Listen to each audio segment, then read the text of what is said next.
दिल्लीमध्ये भाजपचं 2 दिवसीय राष्ट्रीय अधिवेशन पार पडतंय। आगामी लोकसभा निवडणुकीच्या पार्श्वभूमीवर पंतप्रधान नरेंद्र मोदी पक्ष कार्यकर्त्यांना विजयाचा मंत्र देणार आहेत। भाजप अध्यक्ष जे.पी. नड्डा यांच्या हस्ते अधिवेशनाची सुरुवात होणार आहे। दिल्लीमध्ये प्रगती मैदान भागातील भारत मंडपमध्ये होणाऱ्या या अधिवेशनासाठी सर्व राष्ट्रीय आणि राज्यांमधील पदाधिकारी दिल्लीमध्ये पोहोचलेले आहेत। भाजपने लोकसभा निवडणुकीसाठी 370 जागांचं तर इंडिया आघाडीसाठी 400 जागांचं टार्गेट हे ठेवलेलं आहे आणि आज पार्श्वभूमीवर अधिवेशन हे महत्त्वाचं मानलं जात आहे।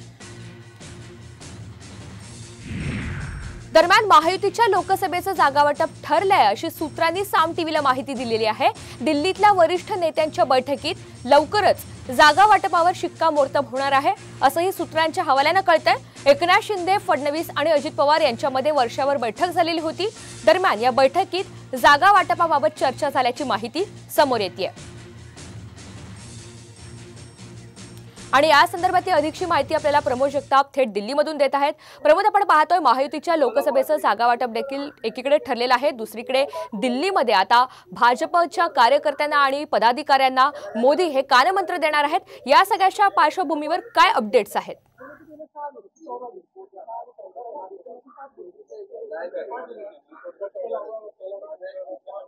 मोदी सरकार असं म्हणत भाजपनं खरं तर विजयाचा कानमंत्र दिलेला आहे आणि त्याच अनुषंगानं भारतीय जनता पार्टीचं 2 दिवसांचं अधिवेशन राजधानी नवी दिल्लीमध्ये खरं तर आजपासून सुरू होत आहे। ऋतुजा, या अधिवेशनामध्ये देशभरातील जे सगळे पदाधिकारी असतील, खासदार असतील, आमदार असतील, या सगळ्यांना उपस्थित राहणार आहेत आणि खरं तर पंतप्रधान नरेंद्र मोदी असतील किंवा भाजपचे अध्यक्ष जे.पी. नड्डा जे आहेत ते कानमंत्र देणार आहेत। आपल्याला माहिती, मागच्या काही दिवसांपासून भाजपने जे कामं केलेली आहेत त्या सगळ्या संदर्भातचा आढावा जो आहे तो या बैठकीमध्ये घेतला जाऊ शकतो आणि पुढच्या 5 वर्षाची रणनीती काय असू शकते या सगळ्या संदर्भात खरं तर पंतप्रधान नरेंद्र मोदी जे आहेत ते कार्यकर्त्यांना कानमंत्र दिला जाऊ शकतो पंतप्रधानांकडून।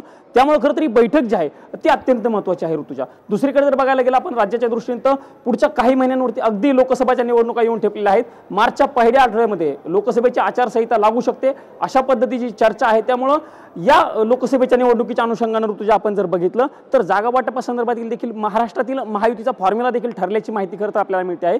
त्या अनुषंगाने महाराष्ट्रामध्ये मुख्यमंत्री एकनाथ शिंदे, उपमुख्यमंत्री देवेंद्र फडणवीस आणि अजित पवार यांच्यामध्ये बेसिक चर्चा झाली होती आणि त्याचा शिक्कामोर्तब जो आहे तो राजधानी नवी दिल्लीमध्ये होणार आहे। कदाचित त्या अनुषंगाने देखील देवेंद्र फडणवीस जे आहेत ते भाजपच्या वरिष्ठ नेत्यांसोबत चर्चा करू शकतात। त्यामुळे भाजपचं अधिवेशन आणि ही बैठक खरं तर महत्त्वाची मानली जाते। ऋतुजा, नक्कीच धन्यवाद सविस्तर माहितीबद्दल।